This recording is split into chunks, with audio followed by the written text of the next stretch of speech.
Hello, are we live? Are we live? Hello and welcome back to the Let's Backflip show happy hour. That's what it's called. I'm Ryan Frink, co-creative director here at Backflip. And John is missing. He happened to be out sick.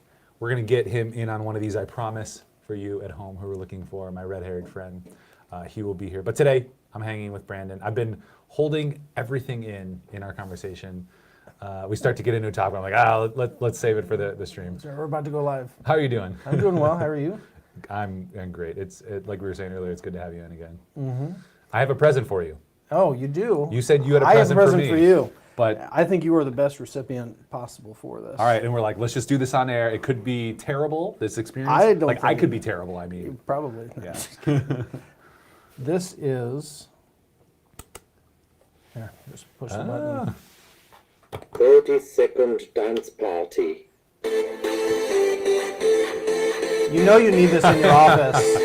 And you have to follow it. Like, you have to just move. This is how we start off every podcast. Let's see if I can floss. I love it. Where'd you get it? Ashley, turn it off. yeah. Ashley, so every time you have something that goes well in your office, you know? Oh, I love it. Like, you know, some people have like gong. We have the gong. You have the gong. I would Yeah. love to do a dance party, though. Yeah. Make all of us awkwardly come out and do it. This is for you. Yeah. I love it. Bring 30-second dance parties into your life. All right, you don't drink coffee. I was going to give this to you. This is going to be the present, but then you just told me you don't drink coffee. Does your wife? Neither one of us drinks coffee, but we need coffee for all the other people in our life. Okay, so this is the best cup of coffee in the world. This is JBC Coffees. They just got coffee review, best cup of coffee, you know, this past competition. So this is crazy. It went off the shelves. We work with them, and I was like, hey, I'd love to give these to our employees. And Luke doesn't drink coffee either, so I have an extra one. Oh, great. So All right. Yeah, I'll take it. Thank Yeah. you. This will help us be good hosts. best cup of coffee in the world. That's right. We will Yeah. tell that to everybody who comes over. That immediately I think of a scene in Elf, you know, where so he first time that he gets into New York City, right? And he goes to just some sort of greasy spoon.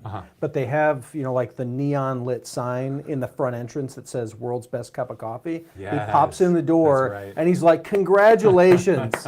He's so proud for them. Yeah. And then he leaves. And then later on when he takes, you know, the elf character on a first date, he takes her blindfolded to this same place.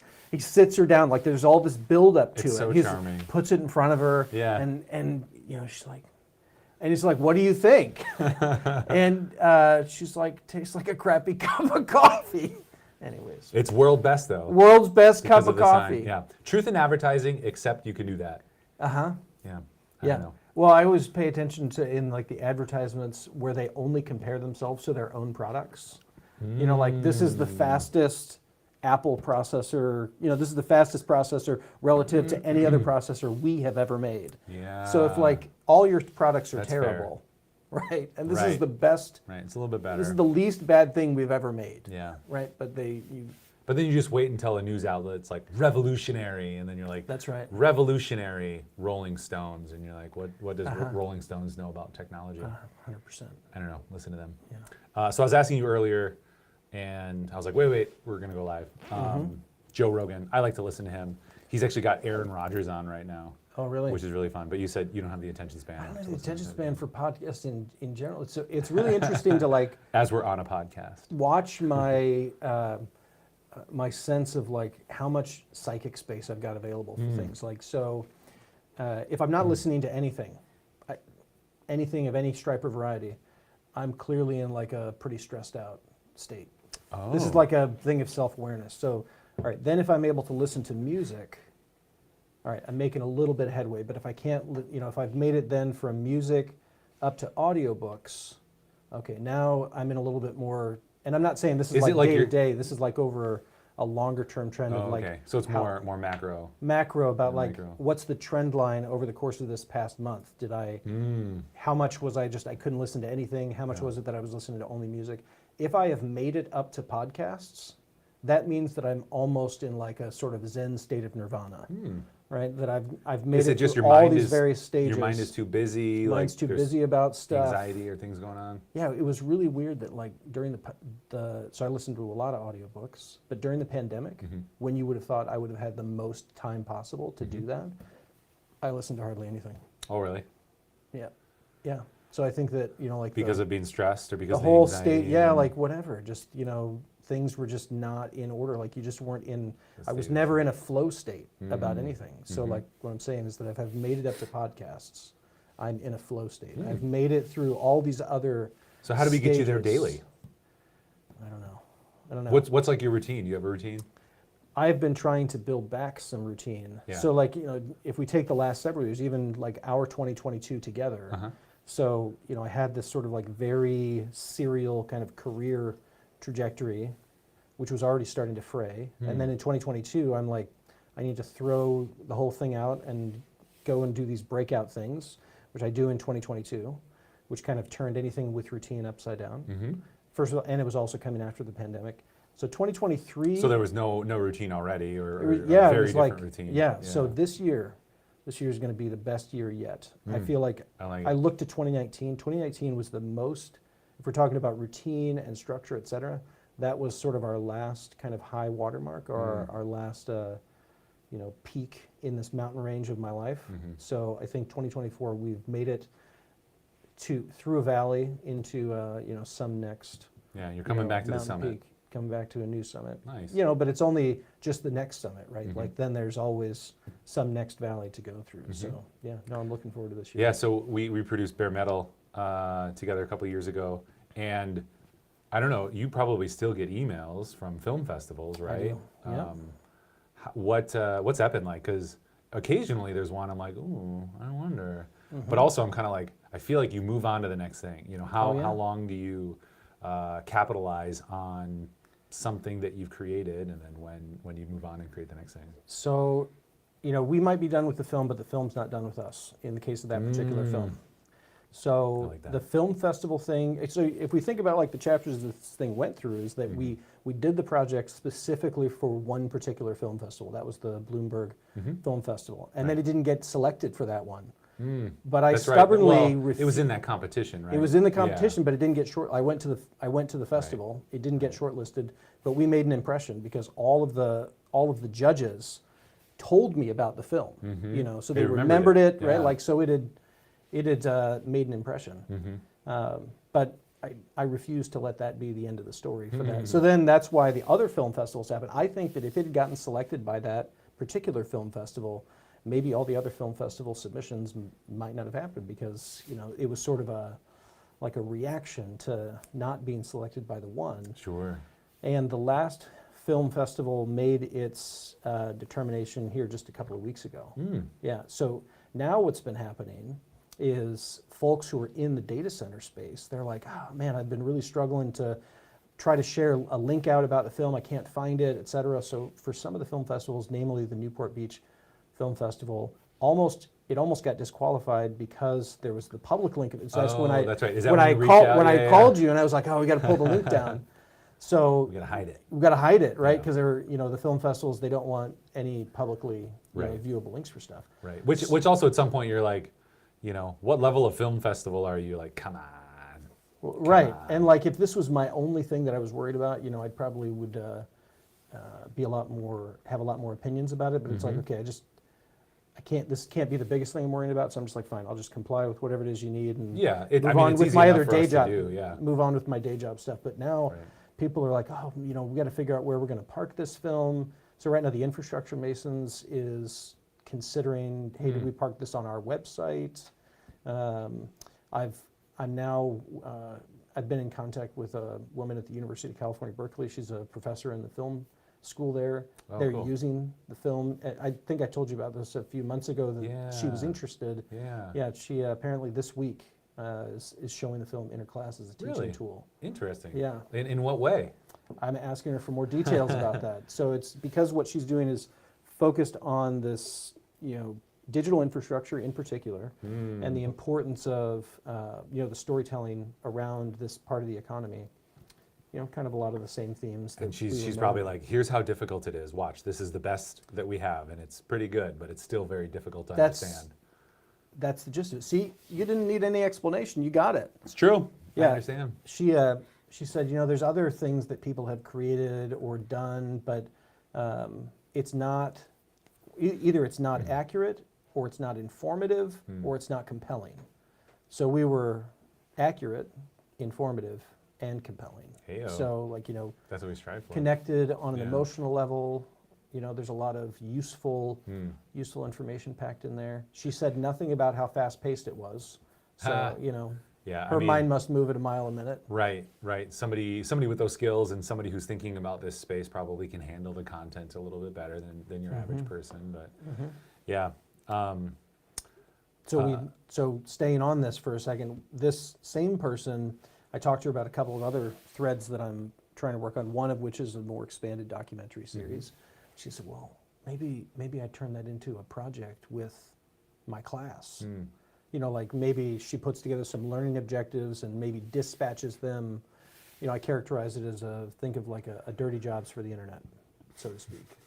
That she might be interested in building more of like a learning objectives program around this idea. So It sounds fun.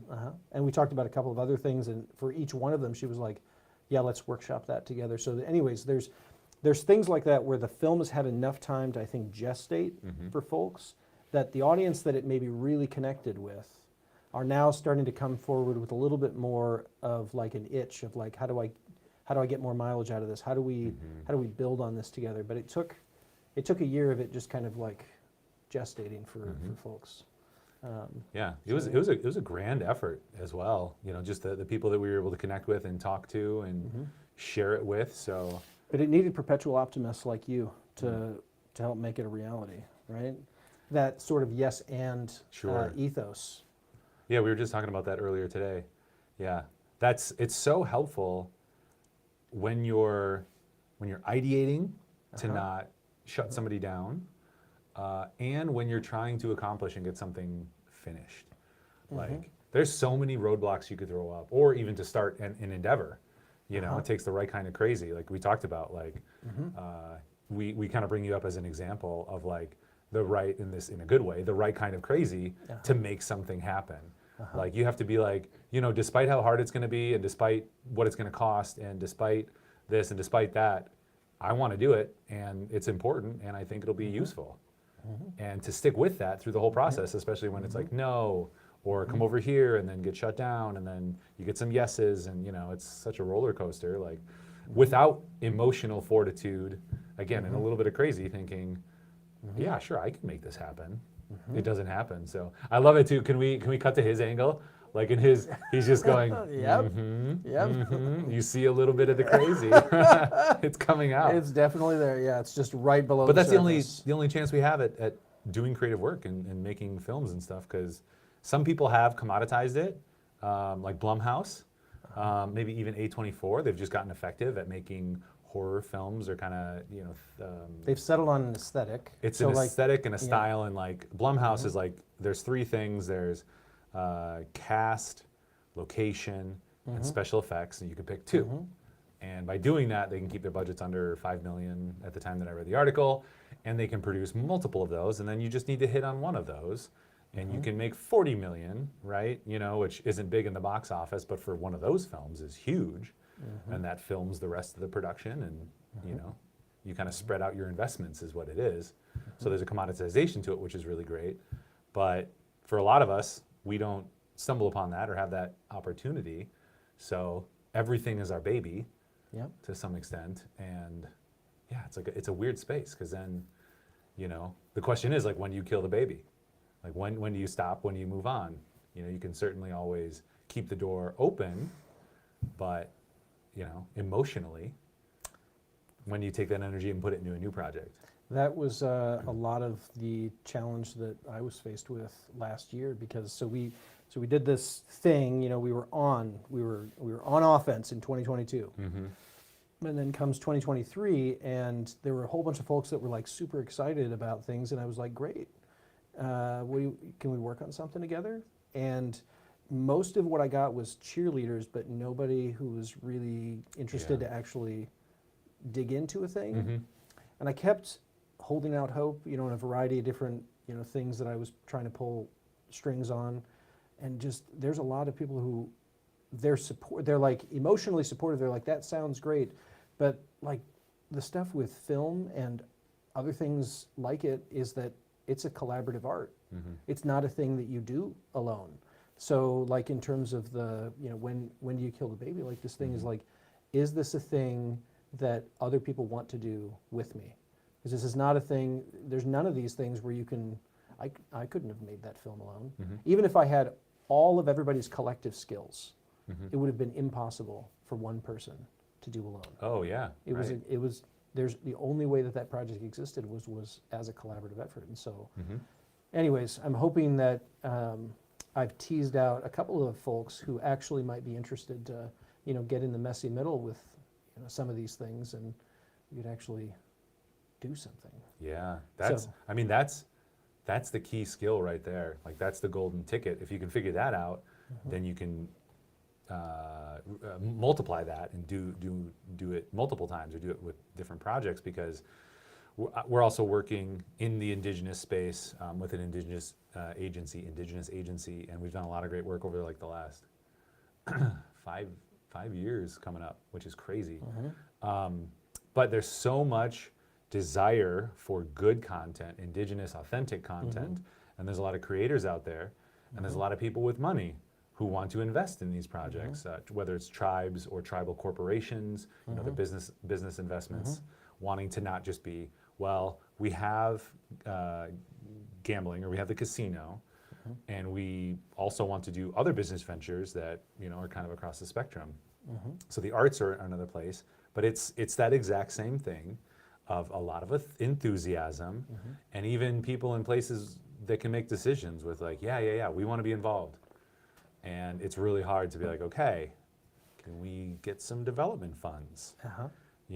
Like aside from all the development we've already done, Yeah. like to really get somewhere and really make something that's impactful, like we got to pay people. We don't want 30 people to add into this project. Just be like, hey, everyone do stuff for free and maybe something will happen. Like, so it's kind of that whatever that golden ticket is. Yep. That's what we're searching for there too.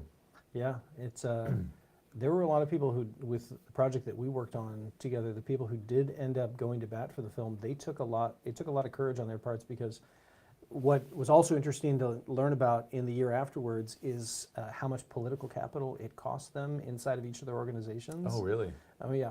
Wow. But for them it was all worth it, right? Like they had to do some sort of smoothing things out with their PR group, because it really was, that PR team felt like that was their domain and somebody else was getting involved with it, or another person, was within their sort of discretionary spend for it, but they didn't actually go through all of the conventional, approvals, et cetera, and then it turned out being fine in the end, but Right. it was sort of like, well, but next time, that sort of thing. But none of them had any regrets about getting involved with the project. So, Oh, that's good. the other thing that's it is amazing about the project that we pulled off together, that if you think about the number of organizations that were involved with that project, and the fact that there has not been any public comments or issues with that film in any way, shape, or form, is pretty astonishing. It's a little surreal. It's actually. it's like Yeah, that. now you mention it. Nobody is trying to distance themselves Yeah. from it. Yeah, it's really quite. We should really take stock of having been able to have achieved that. That's like we're talking about. A dozen of the largest Fortune 500 companies, all with very sensitive public images. We didn't mess any of it up for any of them. That's true, yeah, because just off the top of my head, like Google and Microsoft, Yeah. and there wasn't a lot of hand-holding. Nope. I think there was review from their parties, and maybe. And they still okayed it. They didn't. Yeah, I was gonna say maybe feedback, but I can't even remember anything specific. A couple of folks said, we don't have authorization to allow you to use our logo or Right, something which, like that. yeah, but of course. it's a small detail. Yeah. Yeah, Schmoogle and Schmicrosoft. that's right. Yeah. Yeah. Yeah, But I think that's that fun. just taking stock of sort of no news being good news. That Yeah. Oh, 100%. we did Well, because such an amazing job together. the people who are the loudest are those detractors or those who speak out against something. So Yeah. the fact that we haven't heard anything or seen anything Yeah. is fantastic. And for those who are wondering, this is the bare metal short film we did for the Bloomberg Film Contest, which you can see probably. You can't see. Is it? We took it down. We took it down, but we it can down. work on fixing that problem. We can work on fixing that problem. Yeah. We'll get it up. We'll maybe send it out, or I don't know how. I don't know how our digital marketing works. Do I look like I'm a creative director here? I don't sound like one. It's somebody else's problem. These are smaller details. I know. Yeah. Is somebody writing this down? Is anybody in chat? Check it out. So yeah, we'll post more about that. Yeah. Yeah. You had said you started having people over just on Wednesday nights, Oh yeah. just to hang out. What's that about? Well, like we're getting older, and we've not been blessed to have kids, and so there's a lot of things that you miss out on in life when there's a lot of things that we do as communities that are driven by you got to take your kids to practice, Absolutely. right? Yeah. And that's how you end up, or the school meetings, et cetera. So we have to come up with other creative solutions. The guy that I worked for a long time, he had been doing it at his house for, I was telling Lucas earlier, I would guess probably close to 20 years. Thursday nights, taco night. So it was always the same food too. Pretty simple. Right? Nice. Just put some ground beef in the crock pot, whatever. Take a few things out of the fridge. Right. Everyone can portion out whatever they want. Yeah, and come and go as they Very please, easy. right? Like it's a very informal thing. It's not everybody's not arriving and leaving at the same time. You just kind of have people drifting in and out of your house, Yeah. throughout the afternoon and evening. I think that it probably was born out of when he did a lot of youth sports coaching for his kids. And I think that at some point, the idea of being able to have your kids bring their friends over Oh yeah, it's great. probably was a starting off point. And if you're the youth sport coach hosting something that's for like the whole team or whatever, it probably was born out of something organically like that. Right. And then there was enough kids that lived within walking distance probably that it kind of had some staying power. And then he lost his son in a motorcycle accident when he was in his early 20s. And I think the thing that now as his kids have gotten into their 20s and 30s that keeps staying power with this is all my own just theorizing, by the way, is it's a way to keep kind of the living memory of your son alive by having all those same folks from the neighborhood, had relationships with them, whatever, just keep kind of showing up and hanging out for a little while. So you lost your son, but you didn't lose your son's community. So anyways, great. I love it worked out. It's worked out well for him over the long run. And then I think another thing that kind of influenced it, of like the idea of you can sustain meetups for a long time, is that so another great thing that came out of our project together. So it went into the Omaha Film Festival, which is where I'm from. So that was very special to me. And just in the process of being there that week, I was thinking about, I know that out in LA there's this Nebraska group. I knew that I'd heard about it before. I don't know why I knew about it or had heard about it before, but there's like a little group of folks out in LA that are all from Nebraska. And and they get together. They've got a little community. Okay. So there's a guy, he's from Nowheresville, Nebraska, goes to the University of Nebraska at Lincoln, graduates in the early 90s, moves out to California. He's worked for several of the major studios in producer, executive, whatever, all these various capacities. So early on when he was out there, he didn't, you feel alone, right? Like you don't feel a sense of home. Oh yeah. So, you're a fish out of water. Yeah. Yeah. And so like when he was just even in sort of the entry-level roles, that maybe he organically had run into somebody who turned out to be from Nebraska, and that kind of stood out to him, made kind of an impression on him. So then he started this little meetup thing in the early 90s, and for the last now 35 years, every month, the second Monday of every month, they do a meetup out in LA. And it's like a dozen some odd people that all get together for this. And then because of the pandemic, so I sent him an email. I didn't know about the monthly meetups. I just knew that. How did you know about him, or how? So I knew. So I don't remember why I first knew about the community at all, but I knew about it in the back of my mind. So then I reached out to him because the film had also been selected for the Beverly Hills Film Festival. So the thing that compelled me to write the email is like, it's March, I'm at the Omaha Film Festival, and I know that in like a month and a half's time, the film is going to be showing out in LA. So I'm like, I'm already having this feeling of being at home, being at the Omaha Film Festival. Maybe I can transplant that feeling of being at home with, maybe there's some folks, this thing of other folks from Nebraska, maybe they would be super excited to know that, you know, and somebody who's from Nebraska made a film, been selected by the Beverly Hills Film Festival, whatever. So that's the thing that compelled me to write the email. None of that ended up happening.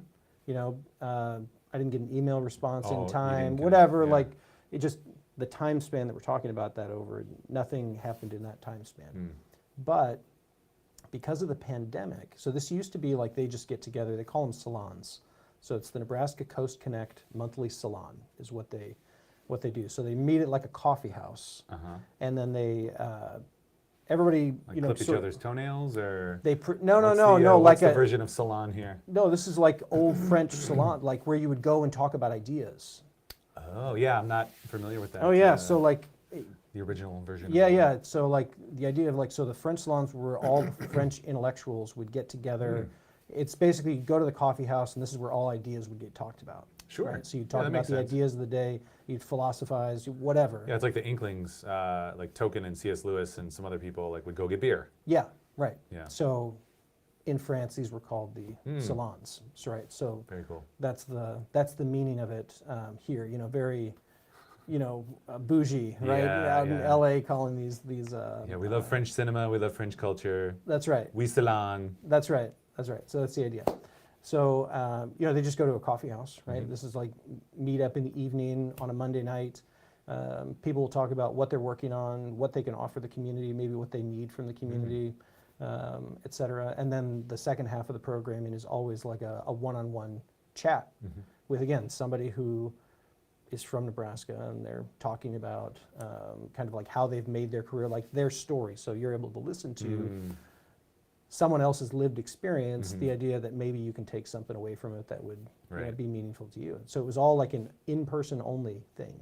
But then the pandemic happens, and this group wasn't just going to fold. That's not what he wanted to do. So they went virtual for it. And now post-pandemic, they've held on to a hybrid to where they go to the coffee house, but then they still have a Zoom meeting. So what it allowed me this past year is I was able to join these Zoom meetings Oh, fun. every month, which is actually pretty brutal on a Monday night because it starts at 10 p.m. for me and goes till 1 a.m. Ah. Yeah, so talk about routine. Yeah, basically Yeah. once a month I throw myself off, you know, and have to like build myself back the rest of the week. Sure. So this has been great this past month. They had a very unusual development because he got a Lifetime Achievement Award from the University of Nebraska at Lincoln for kind of some of this work that he's done, this Oh, very community that cool. he's fostered. So then they had a in-person meetup at the University of Nebraska at Lincoln sometime last fall or late summer. So I drove out to Lincoln for it. So then I had like an in-person version of the meeting. It wasn't in LA. Yeah. And then very excitedly, I'm flying out to LA next week because they're going to do a special meeting on Tuesday night instead of Monday night. They had to move it to Tuesday night because any of the potential directors who were going to be nominated for an Oscar are being interviewed by some publication on Monday night. So there was a question as to whether we were going to be able to do this event on Monday night or if we'd have to move it to Tuesday night. So everybody just went with a safe bet and did it on Tuesday night. Turns out, since the person I'm going to mention to you didn't get nominated for a Best Director award, we in theory could have done it on Monday night, but we're doing it on Tuesday. So we're going to do it. There will be a special private screening of The Holdovers. Oh. Yeah, and Alexander Payne will be there because he's from Omaha. He is, okay. Yeah, he went to my same high Is he school. an official part of the group then? Yeah, he actually has shown up in the past. You know, Yeah, sure. he's not been very actively involved, but yeah, he's. Understandable. Yeah, he's got things to do. Yeah, so there's going to be the screening, there'll be a Q&A, and then there'll be like a reception Oh, that's afterwards. Yeah, next Tuesday. So the last time that I met him was in '99 or '98, I guess, because he was he filmed it in '98, but Election got filmed at the high school in my hometown. That's right. Yeah, you did Yeah, mention that. yeah. Yeah. So he came That's so over wild. to his alma mater, the Catholic high school where I was. Yeah. Yeah, and I got to sit at his feet, and listen to him talk about what he was up to, and yeah, so it'll That's be pretty cool. cool. Well, and while we were doing, I don't know if you remember me mentioning this while we were doing our project together, but I had so many things that I wanted to do with that film that we didn't get to do with that Mm-hmm. film. One of them was getting him involved. Oh. So I had actually been heavily reaching out to, I'd asked you about, via IMDb Pro, like his Mm-hmm. agent contact, and I reached out to the high school, et cetera, but none of that materialized. We also weren't couldn't able to get Leonardo DiCaprio narrating, right? Like we I mean, were, I feel like that was close though. Like it felt like somebody knew him and We worked did. with him, and I made an earnest might be request in a interested, meeting yeah. with somebody who could get in touch with him. Yeah, so we got close, but we were going for the moon. We were Yeah. going for the moon with that project. yeah. So it's very fulfilling for me in the context of our project to get to have this capstone moment next week. So That'll be great. yeah. Yeah. So what is we're that working you're on. going down for that, or do you have double duty? You also do other work Oh well, because so you always kind of do that. yeah, right. So now, because of our project, in this past year, I have insinuated myself into kind of a Like the Silicon executive Valley culture. producing. No, in Oh. the film thing. So there's a film being made by a couple down in Texas Uh-huh. that I learned about last year that I was able to put some funding to, and then there's another project that's currently in development. It's not finished yet, and I've been volunteering myself to try to fundraise for their film. Oh, nice. So I've got these two other projects that I got myself attached to in some way, shape, or form, and then there's now because of the Bloomberg event that I went to out in LA back in 22, there were people that I met up with there that I kept relationships going with. Mm-hmm. So I actually have meetings with 3 different producers while I'm going out there before the screening happens. This is your skill. This is your charisma, your talent, yeah. the connector. Yeah, so Yeah. we'll see what happens. with Excuse me. One of the guys one of the people I'm going to meet with, I'm going to talk to him about this thing that's happening with UC Berkeley, and we'll see if maybe I can get him interested enough that because I think I need a little bit more support than my hopes and dreams to actually cement this as maybe a thing at the school there. Mhm. So, yeah. But I want to keep you posted about what it is because we made this happen together. So if there's a way to get you involved with that, I want to. Yeah, want to as keep we that open. as we continue to take over the world and get connected to people,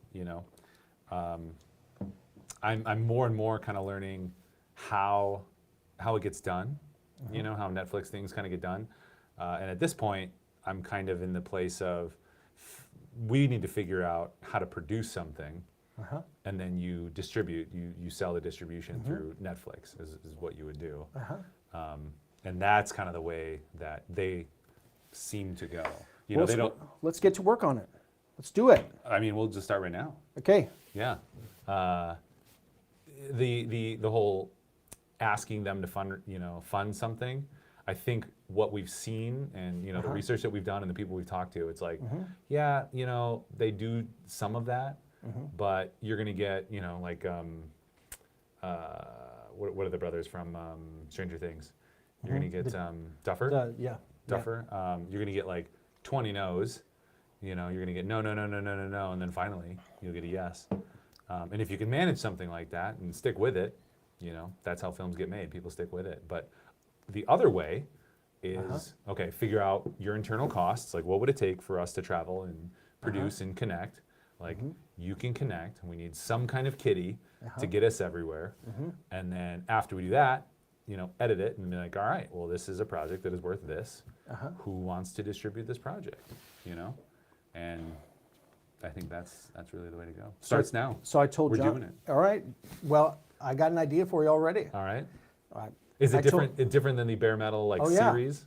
Oh, yeah, this is totally different. This was my creative project over the winter. This is me doing things I am not qualified for. Don't know what I'm doing. Yeah, nobody really does. Let's be honest. I am I'm currently in the process of writing a screenplay for a modern retelling of A Christmas Carol. Oh. Yes. What's unique about it? All right. What sets your story apart? Because we just had, what's the one with Ryan Reynolds? Spirited. Spirited. We said that one. All That right, was fun. so a couple key elements. First of all, Scrooge is not old. Mm-hmm. Scrooge is younger in this story, either our age or maybe he's allowed to be slightly older, but not by much. He's a young Scrooge. Second of all, our Tim character is a much more important character in the story and has, instead of it being sort of like a character that you pity in the story, it's much more the emotional heart, much more of the moral arc of the story is fueled by that character. And it is updated so it's in the US. Mm-hmm. And if you're going to map this you're still going to hold on to the concepts around wealth disparity. And you want to keep something that feels maybe more intimate and smaller town. It's set in Jackson, Wyoming. Why Jackson? So that is the most, the wealth disparity is more severe in Jackson than any other part in the United States. Oh, really? Even more than Yes. like Vegas or LA or? Yeah. Because that's where if you've got more money than God, that's where you. Huh. I Must mean, be beautiful there's- out there. Oh yeah, right. I think there's even a line by Kevin Costner in Yellowstone where he's like people would give up all the money in the world because he's talking about the ranch that they have up there. That he's like, yeah, this is the thing that people would give up all the money in the world to have. You know, it's this sort of that's so all the the Fed does an annual retreat up to Jackson. It is this epicenter for where all of the these massive wealthy enclaves, and then at the same time, you can talk to folks that you're connected to in the tribal world. You think of all the stories of all the worst stories of the American West. That's sort of the heartland of those things too. Mm-hmm. So, anyways, it's this intensely, and it's such a dramatic, it's such a cinematic backdrop too. And there's a lot of other. Does it still have the magical spiritual elements to it? Yeah. With their ghosts and. Oh, absolutely. Yeah. So still traditional in that sense. Oh, absolutely. Yeah. Yeah. No, it's still fundamentally the same structure. You're going to still have all the same story elements, but it's more like if you just were with a sound equalizer, we're just going to turn up certain levels more than maybe other levels in the story, just in terms of the amount of screen time or the number of lines. So there was the 2019 version of A Christmas Carol that was done by the BBC. It was three episode, Okay. and then it was picked up by FX. Okay. And it was still set in London, but now it's this 3-hour long thing. It was not any of the same script, so it was all different dialogue, same story, but different dialogue. Sure. And most of the critics said it was too depressing, because it was it was just too depressing. Mm-hmm. So. But I think that there was an effort of you need to appeal to modern audiences in terms of ways that storytelling happens. It was like if you took Peaky Blinders or you took Sons of Anarchy or whatever, and you took that sort of emotional space, Sure. and then you parked it on top of A Christmas Carol, and that's what you got. Sure. Well, I mean, it's a tall order because how do you do anything better than Mickey's Christmas Carol? Well, I mean, Scrooge. Then you do the and- Muppet ones. Yeah. I would be The much Muppet, more. That's my wife's favorite. Yeah. Yeah, that is really what the yardstick is. How do you do it better than Yeah. the Muppets? This would be more appealing to kind of rattling the cage of the adult audience, right? So it still would be suitable for all viewers. So it's not like an edgy thing, but in terms of what I have found is that I go to A Christmas Carol at least every other year, in a performance, because most years I'll either go to the Nutcracker or A Christmas Carol, one or the other. We got to get you coming to Little Matchstick Girl. Oh, Matchstick Girl. That's my girls' ballet studio puts that on. Excellent. It's another. Was it Hans Christian Andersen? An unfinished story? No, it's Not the Tin Soldier. no. Who's the other author? I'll figure it out in a second. Yeah. An unfinished story, so they kind of write the ending, but Oh, they nice. use traditional ballet music Uh-huh. and do a lot of stuff. So Yeah. you have the Nutcracker with the Madison Ballet, and then Central Midwest Ballet does Little Matchstick Girl, which is Mhm. pretty charming. We'll get you going to that. I'll tell you Excellent. next time. Yeah. Tell me all about it. I want to know. Yeah. I'll show up. Yeah. Yeah. So one of the questions that I hear when we're talking about creative concepts or pitches like that is like, why you? Why do you need to tell this story? So I think it's the same reason that I had to make bare metal, where it's like there's a set of us who we've kind of grown up between these two worlds of like sort of the Mark Zuckerberg, is only a year younger than me, Okay. right? So like the whole like collective consciousness that we were growing up, it's really like millennials are running the world now. Mm-hmm.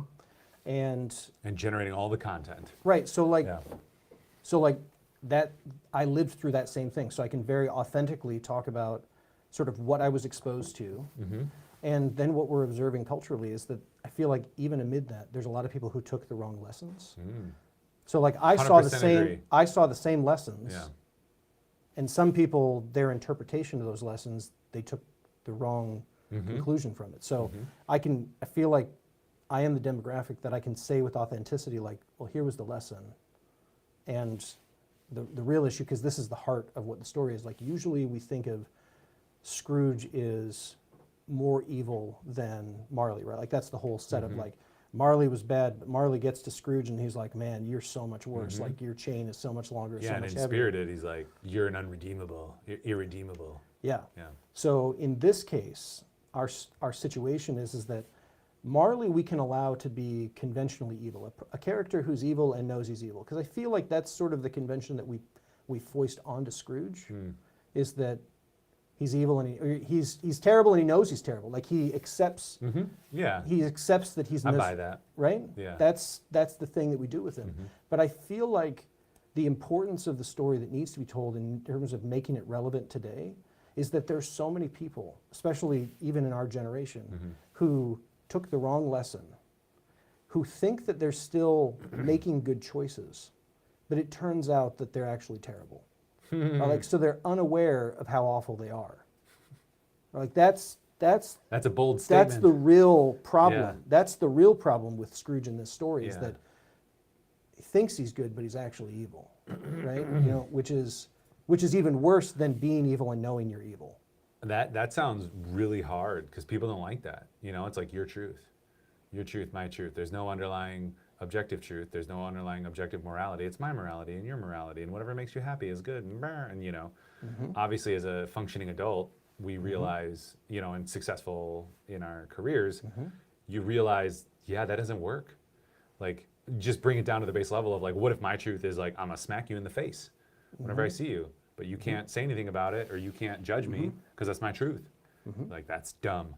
But that is how people, some people live their lives. But So I buy into this. Yeah. I think it's a bitter pill to swallow. I think that you can look at the U.S. political climate and you can realize that people feel like something is missing. Like they know that whatever it is doesn't feel right. And so you would tell the story by showing, not saying, right? Like it's more in how you design the set pieces. It's more in how you just set up a situation.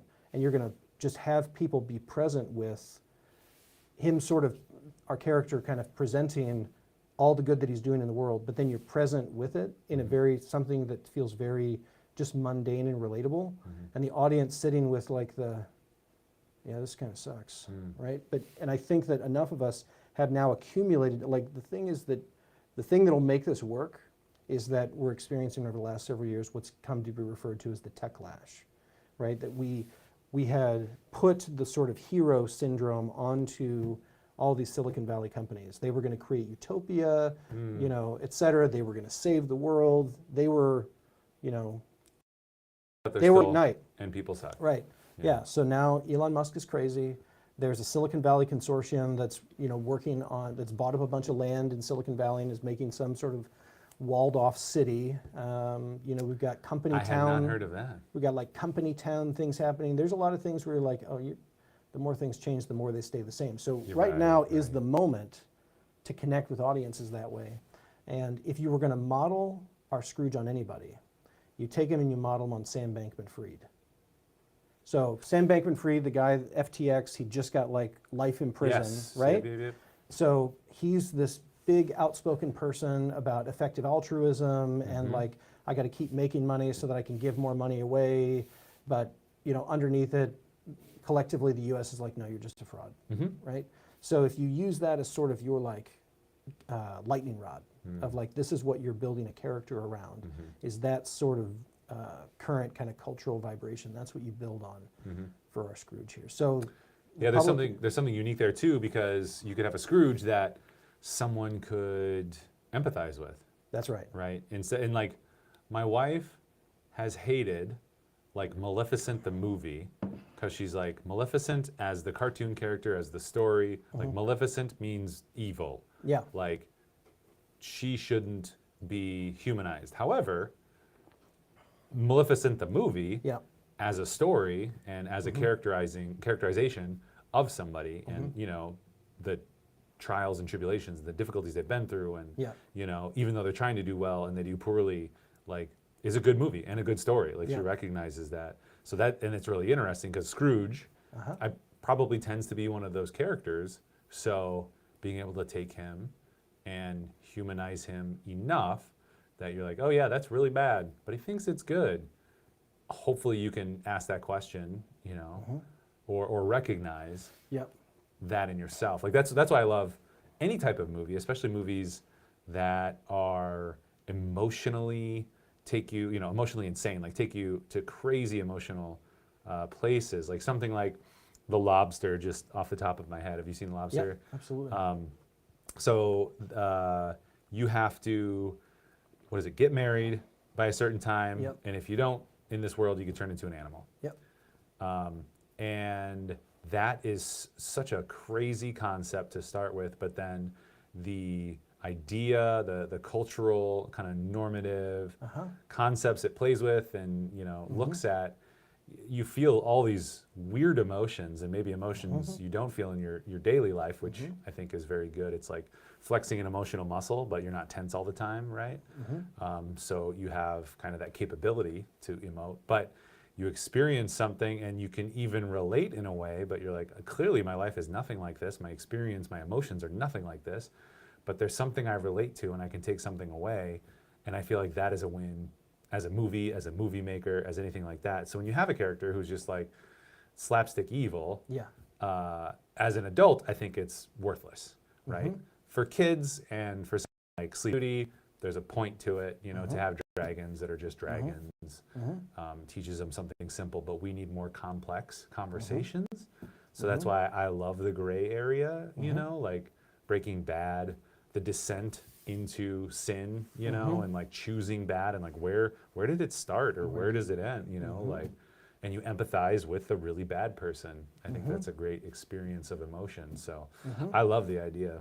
Yeah, and back to the thing about like say kids with the stories, that if you make the child character even more important in the story, kids would connect to a character that looks like them, right? Like so, and there's a lot of power in this. So he's gonna be like Blasian or something, right? Like just all colors. All people No. So I'll try to give as. I'm still working on all the the beat board that I'm putting together for this. The every kid. This story that it's not going to be anonymous, whatever disease, right? Got leukemia. Okay. And actually, the film starts at a funeral, right? But we never see inside the casket. So this is our MacGuffin, right? Like you don't see inside the casket. This is like a prologue. It's very just lyrical. You're just kind of setting a tone, setting a mood. And then you're using the backdrop of, the setting, so you're creating a sense of place of where you're at in the world. And then we're going to cut to the main narrative of our story, and we introduce our Scrooge character, and we get some kind of backstory about him. But you've already kind of like been set with this impression of like losing a child. And in the same moment, you have this intense outpouring of community loss and grieving. which will come up important later because then you can contrast that with the amount of loneliness and isolation that our Scrooge character, that our Marley character have. Right. So the audience will already be like, no, I want that sense of community, and like the child has this power that it's like pulling a community together, even in their own passing. Mhm. Now we don't know what child, right? Like we don't get that at the beginning. Also, of the real story. quick, as you're describing this, I love the idea of life in death, right? The community, the life Yeah. in death, versus, on the other side of that coin, Scrooge, death in life. Yes. That is it to a T, Yeah. right? So, because that's the power that this character is going to draw on, right? Yeah. So now to have this character be empathetic, we always have like Scrooge's nephew. So in the 2019 Right, one that I right. was telling you about, they do introduce his sister, because usually in the story we never hear about who's his nephew's parents. So Right. it turns out that in the 2019 one, his sister has died. Right. So we're going to draw on the same story I element. think that's the main story too, that his parents have died and he's taken him on as a ward or given Yeah. him a job, whatever it is. So his sister will also play a part in the story, and she will have passed from cancer. So he's got this personal connection to a cancer story that we're going to need later on. Because then as he goes through all of those transformative experiences, right? Like, so we get the death in life chapter of Scrooge. And then he enters into this whole series of transformative experiences because of, the ghost is going to go through. That in the end, what he comes back around to is the way that he shows up for our Tim character is that the most important thing for like a child with leukemia is finding a bone marrow transplant. So in the end, that it won't be because of his money or of his power. The way that he's able to actually come to Tim's aid is through his own bones, his own like body and spirit, right? Like, which is something that's available to all of us, but is really a sacrifice of yourself, right? Like in a Right. giving of your own essence, over. So it's like grounded and relatable, yet humbling and powerful that this person who has all the resources in the world, that the real takeaway of the whole story is that what the wrong lesson that has happened is that people have lost track of helping the person in front of them. Like where all this stuff got turned on to in Right. terms Well, of what's the currency of that? helping the wider world, like all these things that are abstract, of continents away from us, et cetera. Right. I got to build up bucket loads of money for helping some future person I may never know or see. That while that's important, if you take that to the extreme and you stop seeing the person in front of If you you is the ignore your most important. neighbor, If you yeah. ignore your neighbor, Right. right? So like the real lesson in it is coming back to, the importance of the person right in front of you. That's great. That's the I real love it. lesson of the whole story. I love too that he's giving of himself, Yes. giving of the very essence of himself, and Yes. he gets so much more back. And I think that's a struggle of us too. People, I had a friend who at one point was like, I figured out the key to marriage. It's about compromise. And I was like, ooh, if you're going to be like trying to negotiate and tit for tat everything, Yeah. no one's ever going to be happy. Like in a negotiation, typically both sides are not happy. But that's not what marriage or relationship should be, right? And when you give and give and give, and like you're a very giving person, like helping out your family, your extended family and such. Like what's the currency? Like what do I get back? Like if you're weighing that, you're looking at the wrong thing. So that giving, approaching it from that perspective in an immediate way with your neighbor. I'm loving that. I'm loving all these themes and these vibes and stuff. And I know it'll seem strange, but like the happiest part of the film is actually when our Tim character is in the hospital, for treatment, in like the child's wing, and there are other kids there, and all they know how to do is to be kids. Yeah. So like even amid this thing that as an adult we're like looking at this situation, and the whole point is this should feel very lyrical and poetic throughout. This is that's how that's it. You should never not be in an emotional space in this entire story. That this is the happiest moment, in the whole story is the way that these kids are all just able to be kids. Did you ever see the movie My Girl with Macaulay Culkin? Oh yeah. Okay. Absolutely. So think that movie. Well, and then like more modern, maybe like Bridge to Terabithia. Like the girl has cancer and dies. So in the end, we still end on a funeral, right? And we're back to that scene of, this child's casket at the funeral. But now what we've discovered, it's not our Tim character who has passed. what happens is that we again see this sense of community, and our Tim character is how the story, because that's how you have to end it, right? Like, God bless us everyone, right? right. Is that it is So Tim he's there with, like, one of his delivering an friends emotional or- message, because one of those kids that was in the Yeah. child's wing didn't make it. You know, I don't know how many characters you have to have there, and you don't want to have like some sort of token character that you're throwing away. Like every character has to be important here, but it's really this like empowering moment where there's like this moment of bearing witness. You know, that Tim is bearing witness about the importance of this losing their friend, and you know can still end on this very empowering note. And in that moment, you also have Scrooge being there with Tim, kind of being there in solidarity, sort of like cementing in a real way of, in this very vulnerable moment for our Tim character, that this is now an important person in his life. Right, Yeah. right. I love that. How's this light on my face? It's like killing me. Not great. It's not great. It's like killing me. All right, I probably burned up a whole bunch of this time, That's all right. you know, Yeah, what time yarning is on it? about my 2:58. hopes and dreams. All right, with 2 minutes left. No, it's great. I just wanted to be like a hangout, and you know, even if we just talked about nonsense all day, it's great. I mean, yeah, go ahead. Talk too much about me. Let's talk about you. Let's get into it. Life is good. I mean, the question of like, how's it going? How's business? Like, I always hate that, because everything's hard. You know, like this is fun and this is easy. And same thing with like marriage and family. Like there's all the wonderful things with that, or the business, the wonderful things. But there's always the hard things too. So like, especially when like in our business, it's so seasonal and sales take a while and you're working on things. Like the wins are, you know, kind of spread out. Yeah. Right. So I'm excited about a couple of projects we're pitching. You know, we've had some proposals that it's like, yeah, we're just not ready to do this yet. And it's like, you invest this time and this energy, and you know, so This that is the sucks. one. But like, that's the level we go to in order to, on any project, try to bring, you know, Yep. the awesome, and try to bring something that we think is useful. Yep. Right. So like, you know, I shouldn't complain. Right. Got my health. My family's health. And you take care of your health very our well. business, yeah. You take care of your family I very try well. a little bit. You know? Yeah, going to Nate Bargatze tonight. You familiar with the comedian? Oh, he's so good. I'll send you some links. Okay. If anybody's in chat, you should look up the 7 jokes to know Nate Bargatze, or anybody, if any backflippers are there, you should share the link I shared earlier. He's great. He's also Luke. How familiar are you with him? You A little bit. okay?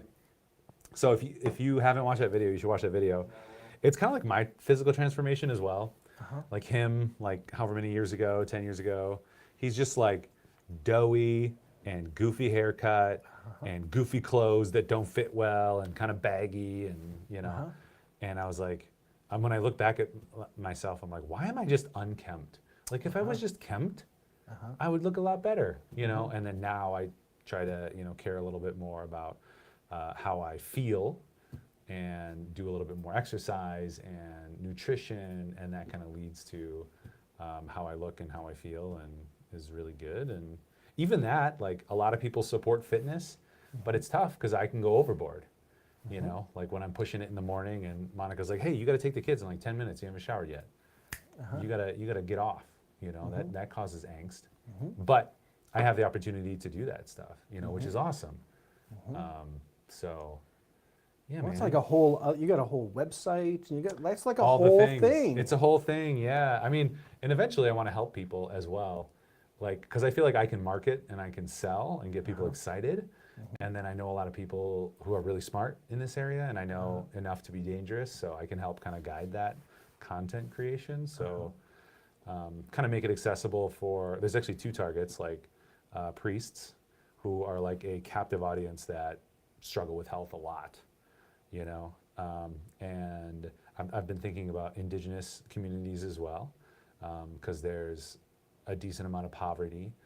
And sometimes there's the opposite, like, you know, there's money, but when you have money and nothing to do, you know, it's easy to sit around and not be very healthy. So some kind of captive demographics, and then just like middle-aged men, like, hey, let's let's keep our health, going so that when we're 60, That's right. we can still do the things that we want and, feel good about it and sit on the ground and stand up without hurting.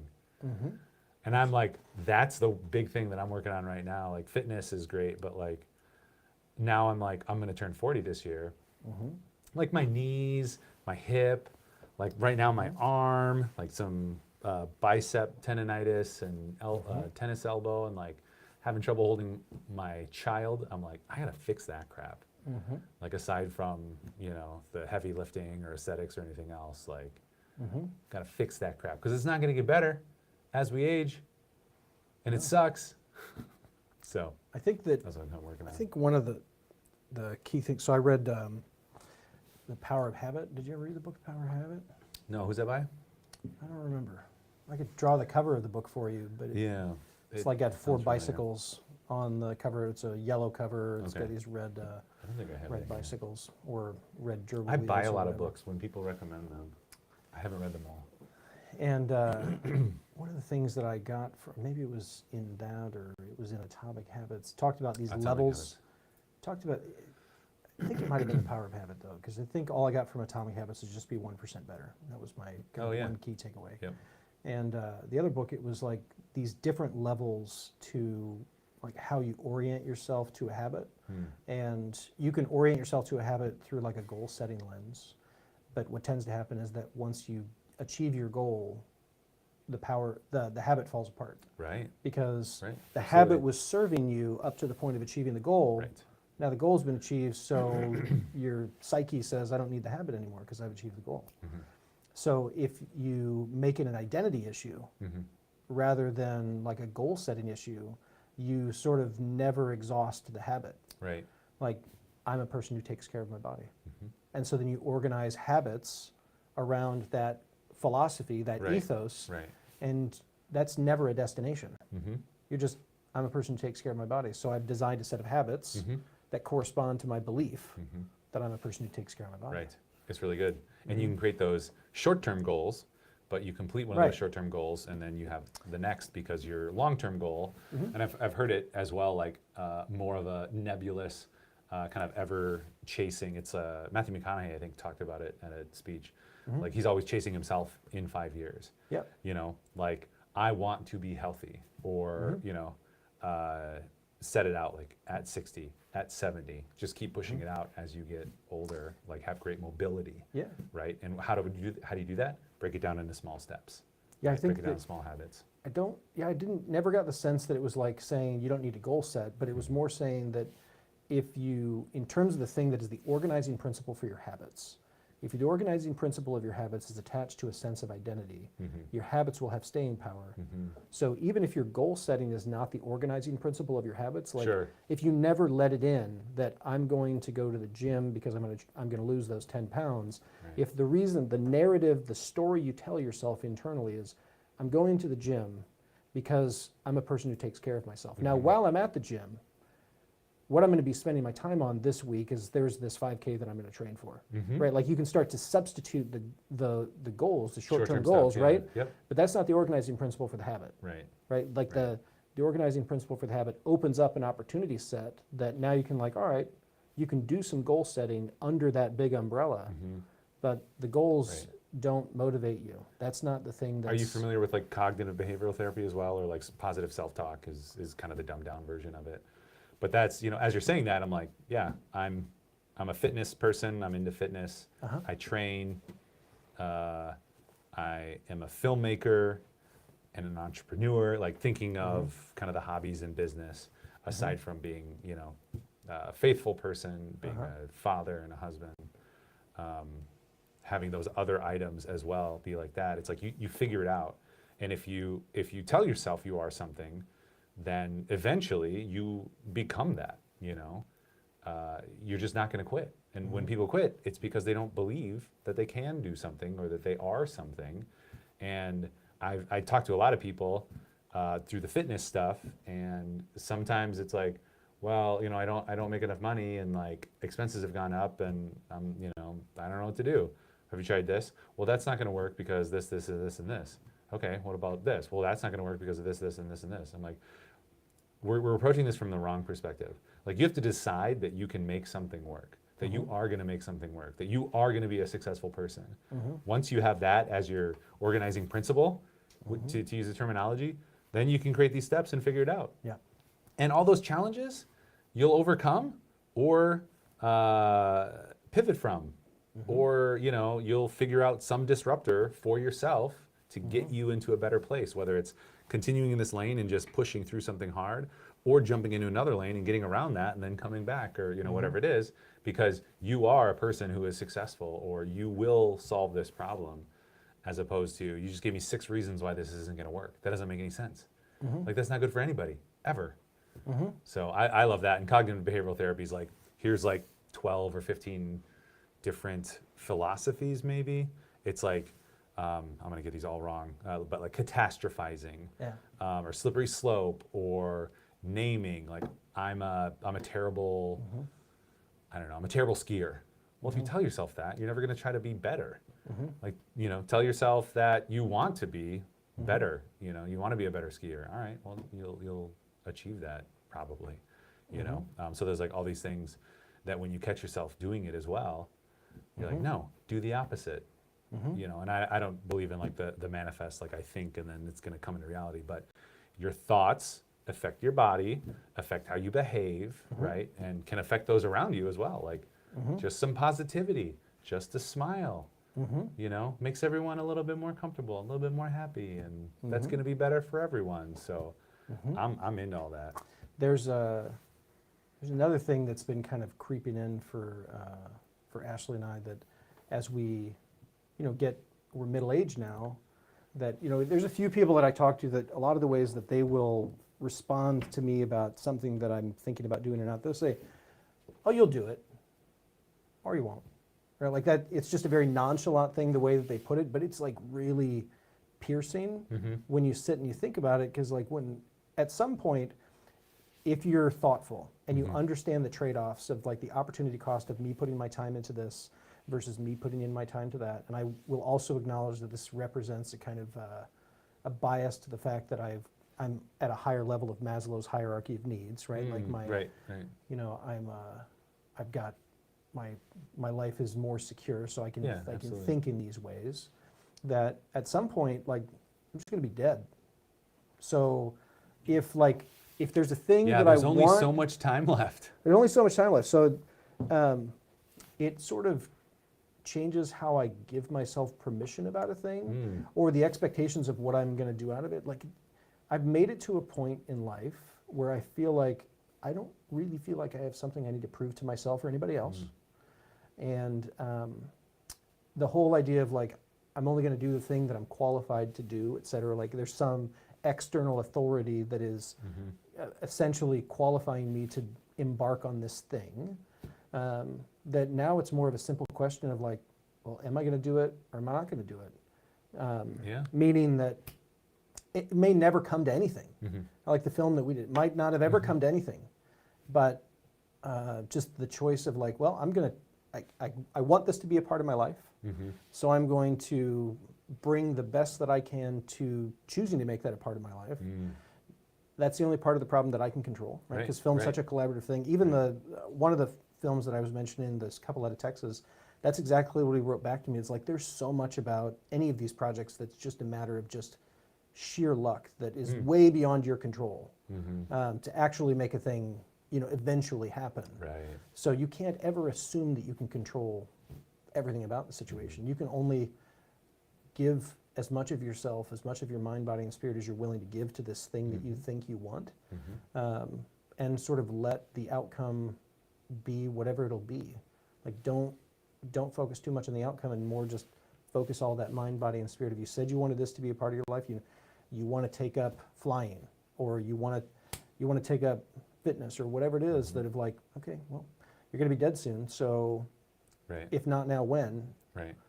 There's no perfect time to have a kid, all of these sort of things, right? Of like, just do it. Any of it. Yeah. Just do it, because it may not come to anything, but that was never the point. The point was, you making the choice of investing some part of your mind, body, and spirit into a thing that you felt was important to you. Yeah. Now, don't go into it blind. You still have to go into it in an informed way of understanding anything you choose to do always has a cost. It has an opportunity cost if you're going to put your spirit into this versus put your spirit into that. So if you are thoughtful and if you are making good choices about understanding what your trade-offs are of pouring yourself into a thing, after that, you don't need any permissions. You know, from yourself or from anybody else. Give it your best shot, right? Like this is, you're just now in your life. This is your life. Like I feel like this happened for me maybe about 5 or 6 years ago. I felt like all of the life choices I was making were in preparation for my life, right? Like everything was about, Oh yeah, yeah. you know, Yep. I'm making choices so I can be the best dad that I can ever be. Well, I still haven't had kids. I'm making the best choices I can to set myself up for success in life. This whole notion of I'm preparing for the life that is coming.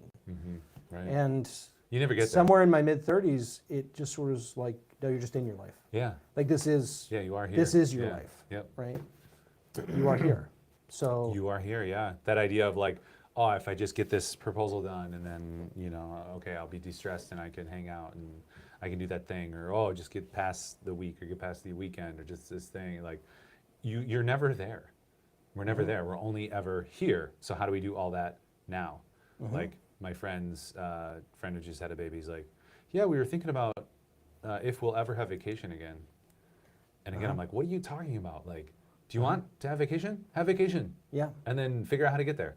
Yeah. You know, like just make it happen, right? Don't talk yourself out of something. Don't be negotiating against yourself, right? And if you want to do it now, do it now.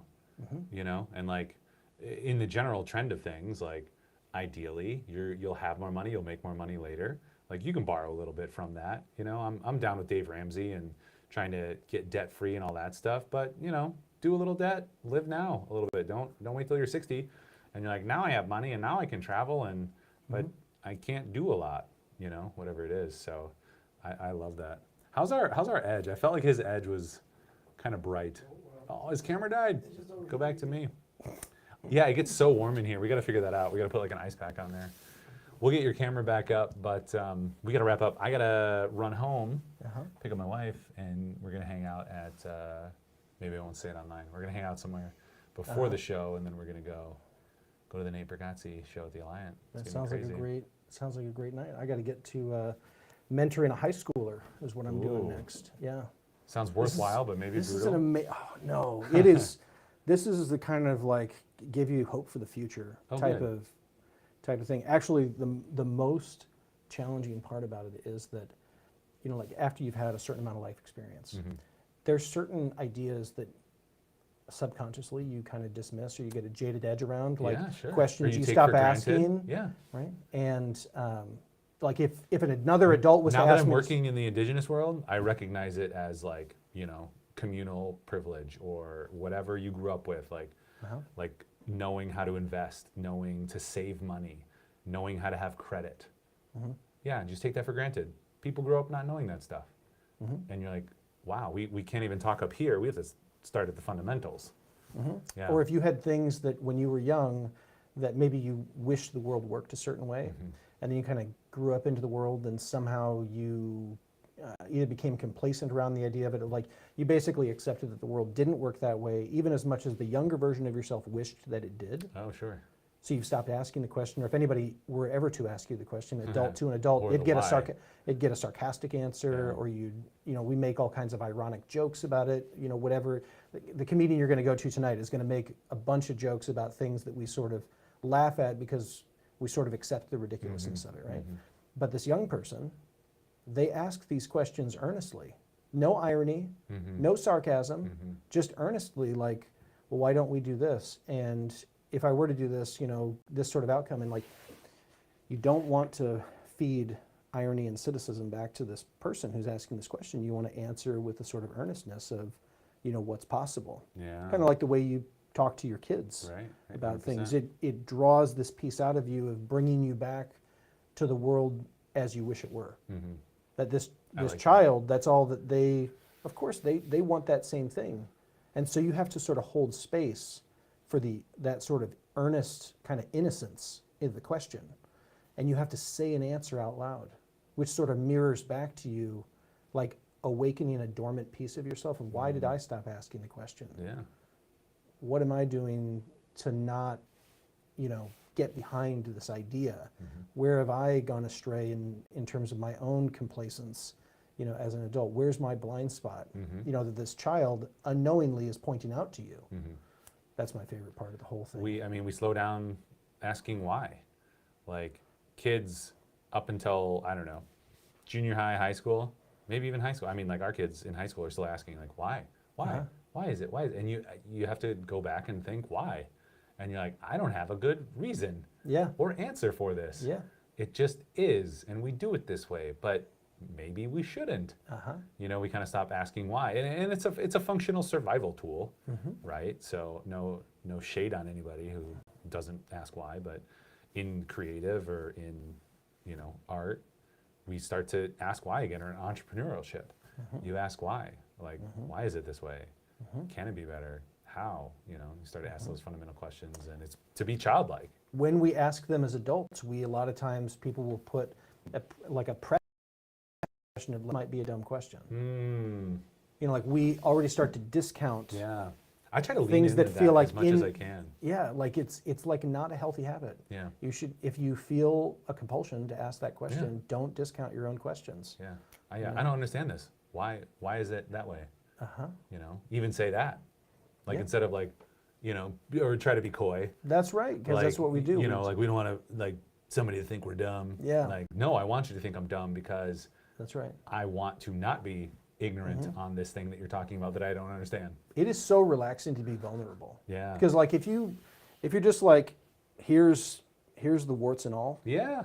Like that's a great thing to be able to build up from, right? Like you're Yeah. not hiding anything. It takes energy to hide your vulnerabilities. Well, and you're like sharing that piece, that vulnerability, that humility with somebody else, and you're kind of like, hey, be gentle. Like the Japanese say, it's like yoroshiku onegai shimasu, like please be kind to me, is like their greeting, like hello, nice to meet you, like nice, like it's for me, it's nice to meet you or whatever, but they say please be kind to me, which is just a different perspective, and I kind of like that because there's some vulnerability to it. Whether it's meant or not, it's that idea of connecting on vulnerability. So I like it. I could do this all day, and I feel like we're trying to play with the time format too. Like maybe we like start chatting a half an hour early and then we just start going because like I feel like now we're getting just into the awesome philosophizing, which is what I really like. So thanks for hanging. We're gonna run. Anything you want to plug or share? No, let's work on our project. I'm in. Let's do it. Yeah. Let's do a little beat boarding. Let's do a little riffing. Yeah. And it's you think in business like, what's our ROI? What's the cost? Like the ROI is like feeding the creative soul, and connecting. Yeah. And it's so beneficial and needed. So that's a little bit of what this is. So thanks for coming, dude. Yeah, thanks for feeding my soul a little bit today, too. That's what we got. I don't know who we're going to have on next. We're just kind of flying by the seat of our pants to produce this kind of in my office, which is cool. We're figuring out the lights and the sound, so thanks for hanging out and putting up with while like that camera is like overheating and stuff. Yeah, we'll be back soon. That's what we got. Thanks. Bye.